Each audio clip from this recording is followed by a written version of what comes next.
사랑하는 성도 여러분, 오늘 우리는 예레미야 23장의 말씀을 함께 보았습니다.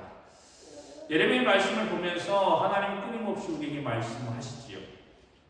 하나님께서 예레미야를 통해서 말씀하시는 주된 그 말씀의 요지가 무엇입니까? 하나님께 돌아오라라고 하는 거예요. 즉 어떻게? 내 죄를 내가 인정하고 하나님 앞에 나오라고 하는 겁니다. 지금까지의 나의 삶의 모습 속에서 있었던 그 죄악의 행위들을 다 인정하고 하나님, 제가 잘못했습니다. 이것을 끊어버리고 과감하게 지금의 삶의 모습에서 돌아와 하나님의 뜻 안에서 하나님의 말씀을 듣고 하나님 안에서 살아가라고 말씀하고 있는 거예요. 이미 이스라엘 백성들의 죄악, 특히 지도자들의 죄악들이 너무나도 팽배해져서 이스라엘 백성들 안에서 죄악이 아닌 것처럼 여겨지는 그런 상황과 시대 속에 지금 살아가고 있어요. 그래서 예레미야를 통해서 하나님은 이제 심판의 메시지를 선포하고 있지 않습니까? 예레미야를 통해서 하나님께서 심판의 메시지를 선포하실 때에 이스라엘 백성들은 그 말씀에 귀 기울여 듣지 아니하고 우리가 어떻게 하나님의 심판을 받을 수 있겠느냐? 하나님 우리를 택하셔서 우리는 하나님의 거룩한 백성인데 하나님께서 우리를 심판하셔? 우리를 멸망의 길로 내몰게 하셔? 절대로 그런 하나님이 아니야. 절대 우리가 하나님의 심판을 당하지 않아. 라고 오히려 거짓된 말과 거짓된 교훈으로 사람들을 현혹하면서 지도자들은 여전히 자신들의 호의호식을 위해서 살고 있던 그런 시대적인 모습이 있었다고 합니다. 그렇게 하나님의 말씀을 선포했던 예레미야, 하나님의 심판을 선포했던 예레미야, 하나님의 진정한 음성을 듣지 못했던 이스라엘 백성들은요, 오히려 예레미야를 모욕하고 탄압하고 심지어 지도자들은 그를 때리기도 하고 옥에 가두는 그런 일까지도 서슴지 않고 범했다라고 하는 거예요. 하나님의 말씀을 들어야 될 하나님의 백성들, 특히 하나님의 말씀을 선포하고 하나님의 말씀을 지도하고 하나님의 말씀을 가르쳐야 될 지도자들이 결코 그렇게 행하지 아니하고 돌아서지 아니했다라고 하는 거예요. 하나님은 끊임없이 예레미야를 통해서 말씀하십니다. 예레미야가 그렇게 힘들고 어렵고 말씀을 선포하면서 심판의 메시지를 전하면서 그 마음이 괴롭고 고통이 있을지라도 하나님의 명령이고 하나님의 말씀이기에 그는 전하지 않으면, 내가 하나님의 말씀을 따르지 아니하면 내가 하루라도 한순간도 버틸 수 없는, 지낼 수 없는 그런 마음의 고백을 하나님 앞에 드리면서 그는 여전히 하나님의 심판의 메시지를 선포하고 있다. 그러면서 하나님은 오늘 23장 말씀에서 뭐라고 말씀하고 있습니까? 하나님께서 직접적으로 또한 말씀하고 계세요. 예레미야를 통해서 누구들에게? 종교 지도자들에게. 지도자들에게 하나님은 말씀을 지금 행하고 계십니다. 그러면서 뭐라고 말씀하십니까? 종교 지도자들이나 국가의 지도자들, 권력자들이 하나님의 백성들을 잘 보살피고 그들을 온전히 보다듬으며 하나님의 뜻 가운데 살도록 인도해야 되는 그러한 막중한 책임감을 가지고 있었던 사람들인데 그렇게 살지 못하고 오히려 그들을 핍박하고 억압하고 착취하고 모으는 것이 아니라 흩어져 버리게 만드는 그들의 악한 모습을 보면서 하나님은 그들에게 말씀하고 계시는 겁니다. 뭐라고요?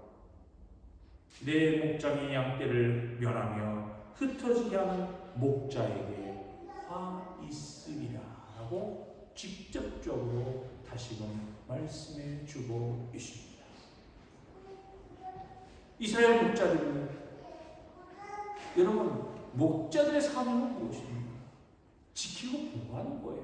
자기가 맡고 있는 양떼들을요, 잘 잘 다스리고 잘 가꾸고 살찌우면서 때때로 추위가 오면 따뜻하게 해줘야 되고 더워지면 시원하게 해줘야 되고 목이 마르면 물가로 데려다 줘야 되고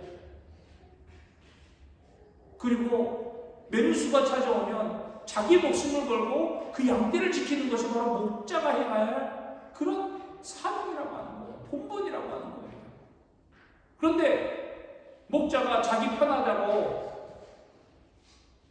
양들이야 어떻게 되든 말든 맹수에게 잡혀먹기든 말든 목이 말라서 지금 목말라 죽든 말든 상관하지 않고 오히려 자기 편하자고 자기 원하는 대로만 하고 있는 지금 이스라엘의 모습을 우리 하나님은 한탄하고 계시는 겁니다. 그러면서 그런 목자들에게 지금 하나님은 말씀하고 계시는 거예요. 화 있을 것이다. 이스라엘 목자들은 이런 자기들이 지켜야 할, 자기들이 보호해야 할, 자기들이 다스려야 될 이 양떼들을요 엉뚱한 길로 인도하고 죽게 만들고 더 나아가서 흩어져 버리게 만들어 버렸다고 하는 겁니다. 여러분 우리가 잘 알다시피 성경에서 말하는 목자는요 그냥 양을 치는 목자들을 의미할 때도 있지만 더 큰 의미로 쓰일 때가 많이 있습니다. 주로 어떤 의미로 쓰이죠? 목자들은요 왕들, 지도자들, 권력자들에 대해서 목자들이라고 이야기를 하고 있습니다. 즉 쉽게 말해서 오늘 예레미야를 통해서 하나님께서 말씀하고 있는 이 말씀은 무엇이냐? 지금 이스라엘 백성들을 지도하고 있는 이 통치자들, 권력자들에 대해서 하나님은 너희들에게 화가 있을 것이다 라고 말씀하고 있는 거예요.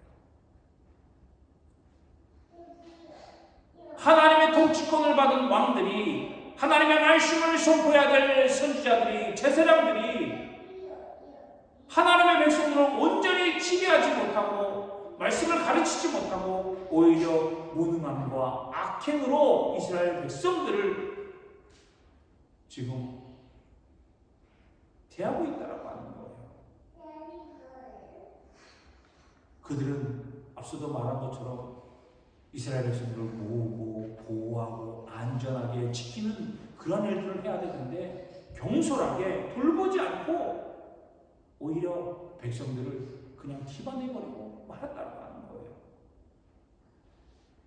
그러니 하나님은 그 모습을 지켜보다 이제 예레미야를 선지자들을 통해서 말씀을 선포했음에도 불구하고 돌이키지 않고 지키지 아니하니까 어떻게 합니까? 이제 하나님께서 직접 내가 그들을 다스리겠다라고 말하고 있는 거예요. 누구를? 하나님의 양들을. 그래서 이렇게 말씀하고 있는 겁니다. 2절에 그러므로 이스라엘 하나님 여호와께서 내 백성을 기르는 목자에게 이와 같이 말씀하시니라. 너희가 내 양떼를 흩으며 그것을 몰아내고 돌보지 아니하였도다. 보라 내가 너희의 악행 때문에 너희에게 보응하리니 여호와의 말씀이라. 그렇게 행한 자들, 자기들의 악행을 행하면서 마땅히 지켜야 될 본분들을 지키지 아니한 자들에게는 하나님이 마땅히 보응하신다고 말씀하고 있는 거예요. 여러분 이것이 오늘날 우리들에게도 적용해 보면 하나님은 우리에게 하나님의 자녀된 그러한 은혜를 허락해 주셨어요. 그리고 하나님께서 하나님의 자녀로서를 부르시고 택하셔서 각자의 삶의 자리에서 사명을 주셨습니다. 하나님께서 우리를 보내신 이유는 분명 하나님의 계획이 하심이 있었기 때문이세요. 자녀는 자녀 나름대로, 부모는 부모대로 각자의 자기의 삶의 자리에서 마땅히 자기가 해야 할 본분이 있다라고 하는 거예요. 그런데 그 본분이 힘들고 어렵고 내 마음에 들지 않는다고 해서 그것들을 놓아버리고 있다면, 그저 내 편한 대로 내 마음에 드는 것만 내 방식대로만 고집해서 나아간다면 어떻게 되겠습니까? 하나님의 일을 해야 될, 하나님의 뜻대로 살아야 될 우리들이 하나님의 뜻대로 살지 못하게 될 때에 하나님은 우리를 보시고 끊임없이 말씀하고 계시는 거예요. 야, 그렇게 하면 안 돼. 돌아와. 다시금 말씀대로 살아가. 그러지 않으면 안 돼. 그렇게 계속해서 우리의 삶 속에서 계속해서 말씀해 주고 계시는 거예요. 때때로 질병을 통해서, 때때로 상황의 어려움을 통해서, 때때로 궁핍함 속에서 우리에게 말씀해 주고 계세요. 하지만 그것을 돌이키지 아니하면 끝내 하나님은 우리를 심판하신다라고 하는 거예요. 보호하신다라고 하는 겁니다. 우리는 그 의미를 잘 깨달아야 될 줄로 믿습니다. 그래서 하나님은 뭐라고 말씀하십니까? 내가 내 양떼에 남은 것을 그 몰려갔던 그 모든 지방에서 모아서 다시 그 우리로 돌아오게 하리니 그들의 생육이 번성할 것이다 라고 말씀하고 계시는 거예요.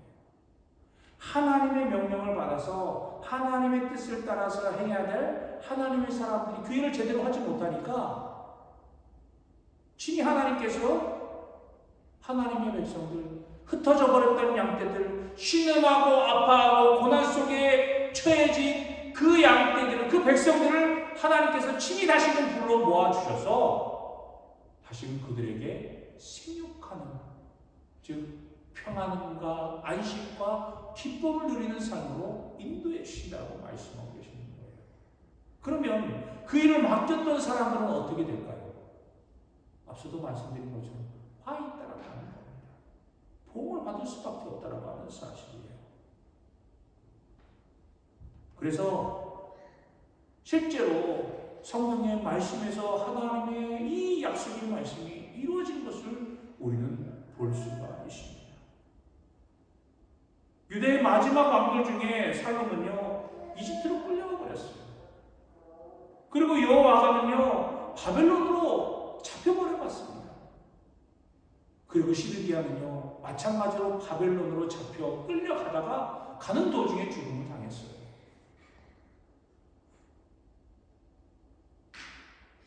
하나님의 말씀대로 우리가 순종하지 아니하고 하나님의 뜻대로 살지 않을 때 정말 우리는 비참하고 끔찍한 삶을 살아갈 수밖에 없음을 하나님 우리에게 말씀하고 계시는 것입니다.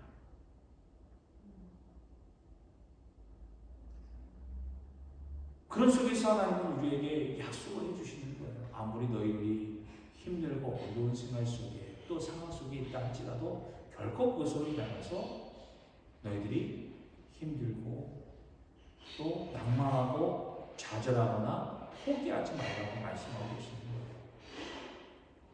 하나님 우리에게 오늘 말씀을 통해서 세 가지의 약속을 해주시는데 첫 번째 약속의 말씀이 바로 어떻게 하나님이 친히 모아주신다라고 말씀하시는 거예요. 모아주신다라고 하는 거예요. 친히 모아주시는 거예요. 하나님의 손길이 우리를 이제 직접적으로 우리를 인도하신다라고 하는 말씀입니다. 하나님께서 우리를 모아주시고 친히 하나님께서 다스릴 때 어떻게 됩니까? 바로 우리가 생육이 번성하게 될 것이다 말씀하고 있잖아요. 그동안 눌러졌던 모든 것들, 깨어졌던 모든 것들이 다시 회복되어지고 기쁨과 안식과 평안들이 일어나게 된다라고 하는 것입니다. 그리고 두 번째 약속은 어떤 약속입니까? 5절부터 6절의 말씀에 보니까 여호와의 말씀이니라. 보라, 때가 이르리니 내가 다윗에게 한 의로운 가지를 일으킬 것이다. 그가 왕이 되어 지혜롭게 다스리며 세상의 정의와 공의를 행할 것이다 라고 말씀하고 계십니다. 그리고 6절에서 계속해서 그의 날에 이르는 구원을 받겠고 이스라엘은 평안히 살 것이며 그의 이름은 여호와라 우리의 공의라 일컬음을 받으리라 라고 말씀합니다. 즉 지금까지 백성들이 지도자로부터 권력자로부터 억압을 당하고 착취를 당하고 억압을 당했다라고 한다면 이제 하나님께서 다시금 다윗의 한 가지를 통해서 한 의로운 자를 일으켜 세워주셔서 그 자를 통해서 그 가지를 통해서 한 이스라엘 백성들을 다시금 하나님의 백성들을 다스리게 하신다라고 말씀하고 있어요. 근데 이 다스림은 하나님의 정의와 공의로 다스린다라고 말씀하고 있어요. 그러면서 결코 이 다스림 속에는 어떤 억압이나 착취나 두려움이 없다라고 하는 거예요. 오히려 하나님께서 세우신 한 가지를 통해서 이 의로운 가지를 통해서 이 진정한 하나님의 평화와 하나님의 영광과 하나님의 기쁨이 우리 가운데 나타나서 어떻게 된다고요? 구원의 은혜 가운데 평안함과 기쁨과 소망을 누릴 수 있는 그러한 은혜를 우리가 누리게 됨을 말씀해 주고 있다는 겁니다. 하나님이 다스리실 때, 하나님이 개입하실 때, 이미 하나님 우리의 삶 속에서 개입하시는데요. 우리가 하나님의 말씀을 따르지 아니할 때는 여전히 우리는 실패와 좌절과 두려움과 어려움 속에 빠질 수밖에 없어요. 왜? 말씀대로 행하지 아니하니까. 하나님의 말씀을 따라 살아갈 때는 하나님의 정의와 하나님의 공의와 하나님의 평강이 거기에 있을 터인데 그것이 사라져버리니 어떻습니까? 우리 삶이 정의가 무너진, 또 공의가 무너진, 평강이 무너진 삶이 될 수밖에 없는 거예요. 그럼 우리는 하나님의 말씀대로 순종하는 삶을 살아가야 되는 것입니다. 이것이 끊임없이 우리에게 말씀하신 하나님의 약속의 말씀이에요. 그리고 마지막 세 번째로 어떤 약속을 해주시느냐? 우리가 위대한 이스라엘 역사 중에 위대한 역사가 있잖아요. 어떤 역사죠? 출애굽의 역사입니다. 출애굽의 역사. 430년이라고 하는 긴 시간 동안에 애굽에 종노릇하면서 억압과 핍박을 당했던 이스라엘 백성들이 하나님 앞에 기도하며 하나님 앞에 요구했던 이 애굽에서의 벗어남, 이것을 일으켜 주셨던 사건, 그 백성의 그 음성을 듣고 애굽에서 떠나게 하신, 탈출하게 하신 출애굽의 사건, 구약의 놀라운 은혜의 사건 아닙니까? 그런데 이 출애굽의 사건보다 더 놀라운 사건이 이미 우리의 삶 가운데 일어나고 있음을 말씀해 주고 있는 거예요. 출애굽은 어찌 보면 이전에 있었던 그래 우리 조상들의 하나님의 역사하신 사건이지. 그런데 나는 지금 당장 내 삶 속에서도 출애굽과 같은 그런 삶의 역사들이 일어나기를 원해. 그런 것이 필요해라고 우리가 느낄 때가 얼마나 많이 있습니까? 그럴 때 하나님께서 뭐라고 말씀하시는가요? 우리에게 출애굽의 역사가 너희들 삶 가운데 끊임없이 날마다 일으키게 하실 것이다 라고 하는 약속의 말씀을 우리에게 주시는 것입니다. 그래서 이렇게 말씀하고 계시는 거예요. 그러므로 여호와의 말씀이니라. 보라 날이 이르리니 그들이 다시는 이스라엘 자손을 애굽 땅에서 인도하여 내신 여호와의 사심으로 맹세하지 아니하고, 즉 출애굽 때의 하나님이 아니라 이제는 이스라엘 집 자손을 북쪽 땅 그 모든 쫓겨났던 나라에서 인도하여 내신 여호와의 사심으로 맹세하실 것이요 그들이 자기 땅에 살리라. 하나님께서 이미 우리의 삶 속에서 역사하셔서 하나님이 나의 삶을 통해서 인도하시는 하나님이시다. 하나님이 여전히 살아계셔서 나와 함께 하시구나 라고 하는 것들을 고백하며 살아갈 수 있도록 그렇게 말씀하시고 계신다라고 하는 거예요. 이 말씀은요 이미 예레미야 16장 14절 15절에서 이미 말씀해 주셔서 약속해 주셨어요. 이 말씀을 제가 한번 다시 봉독해 올리겠습니다. 여호와께서 가라사대 그러나 보라 날이 이르리니 다시는 이스라엘 자손을 애굽 땅에서 인도해 내신 여호와의 사심으로 맹세하지 아니하고 이스라엘 자손을 북방 땅 그 모든 쫓겨났던 나라에서 인도해 내신 여호와의 사심으로 맹세하리라. 내가 그들을 그 열조에게 준 그들의 땅으로 인도하여 드리리라.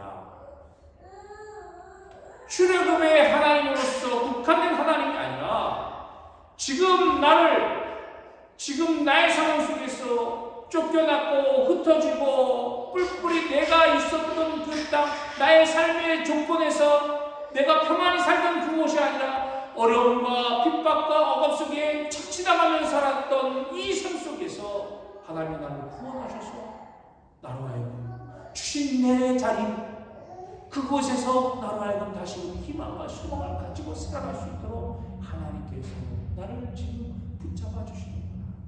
나와 함께 하시는구나. 이 하나님의 이름으로 그 하나님의 사심으로 내가 고백하고 나가게 되는 말씀을 주고 있다는 거예요. 이 하나님이 그냥 추상적인 예전에 나의 조상에게 역사하셨던 하나님이 아니라 지금 내 삶의 자리에서 나에게 역사하시는 하나님으로 지금 고백되어지게 하신다라고 말씀하고 있는 겁니다. 사랑하는 성도 여러분, 얼마나 은혜롭고 얼마나 귀한 하나님의 약속의 말씀입니까? 그러면 여러분들이 어떤 상황과 형편에 처한다 할지라도 결코 그것으로 인하여서 절망하거나 한망하거나 두려워하지 마시기를 주님의 이름으로 간절히 축복합니다. 때로 지도자로 인하여서, 때로 권력자들로 인하여서 나보다 힘이 많은, 나보다 힘이 센, 그리고 많이 가진 자들로부터 받는 핍박과 어려움과 또한 두려움과 안타까움이 있다 할지라도 그것으로 인하여 우리는 결코 무너지거나 낙망하거나 포기해서는 안 된다고 하는 거예요. 하나님이 그들을 보호해 주신다고 말씀해 주고 계시는 것입니다. 사랑하는 성도 여러분, 오늘 우리는 이 말씀의 은혜를 누리길 주님의 이름으로 축원합니다. 예레미야는 끊임없이 하나님의 심판의 메시지를 이스라엘 백성들에게 선포하면서 그 역시도 무척 괴로워하고 있었어요. 왜 그렇습니까? 너무나도 자신의 백성들을 사랑하고 있었기 때문에. 이스라엘 백성들이 죽음으로 가는 것, 하나님의 심판의 길로 가는 것, 그것이 어떤 길인지를 알기에 예레미야는 이 심판의 메시지를 들으면서 이스라엘 백성들이 돌아오기를, 이스라엘 백성들이 회개하기를, 이스라엘 백성들이 하나님의 말씀대로 살기를 그는 간절히 소망하며 소원하고 기도하고 있음을 우리는 말씀을 통해서 볼 수가 있습니다. 그러니 하나님의 심판의 메시지를 받을 때, 그 말씀을 선포할 때 자기 백성들이 자기를 핍박하고 억압하고 자기 친구들마저도 자기가 넘어지는 것을 바람지언정 그래도 나는 너희들이 하나님 앞으로 돌아오기를 원해. 하나님 말씀대로 살아가야 생명의 길이야 라고 하는 것들을 예레미야는 깨달았기에 하나님의 심판의 메시지를 포기할 수 없었다고 합니다. 우리도 마찬가지입니다. 우리가 하나님의 축복의 길이 어떤 길인지 알잖아요. 하나님의 은혜가 어떤 것인지 알잖아요. 하나님의 사람이 어떤 사람인지 우리는 이미 체험하지 않았습니까? 하나님의 은혜와 사랑과 하나님의 축복을 우리는 이미 경험한 하나님의 자녀들이에요. 그 무엇과도 바꿀 수 없는 그 놀라우신 은혜와 사랑, 그 충만하신 은혜. 우리가 어떤 상황과 여건이 다가온다 할지라도 그 무엇과도 바꿀 수 있겠습니까?